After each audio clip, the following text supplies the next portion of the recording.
In primetime news this evening, opposition calls on Auditor General and Integrity Commission to investigate the purchase of a $31 million surgical drill for Bustamante Hospital. A government MP threatens legal action against PNP spokesman on health over allegations of nepotism and corruption. And could the JPS monopoly be coming to an end?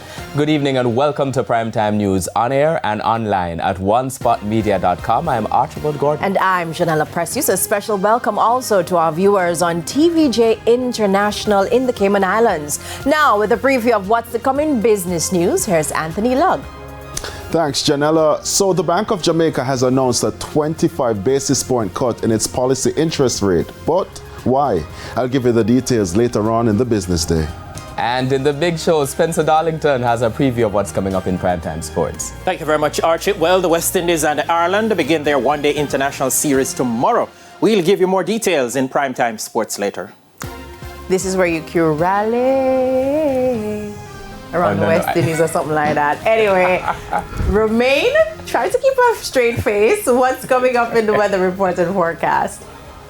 Thanks, Jillian. No, we do have isolated showers that are still occurring across inland areas. We do expect them tomorrow and for most of this week. However, we do have coastal areas still continuing to be under the influence of partly cloudy to generally sunny conditions.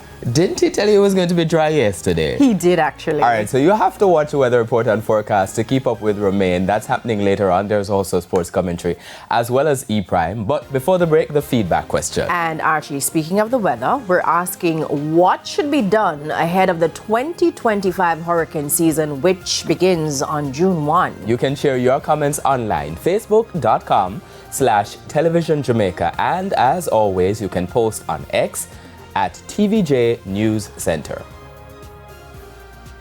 So please stay with us. Primetime News returns after this break.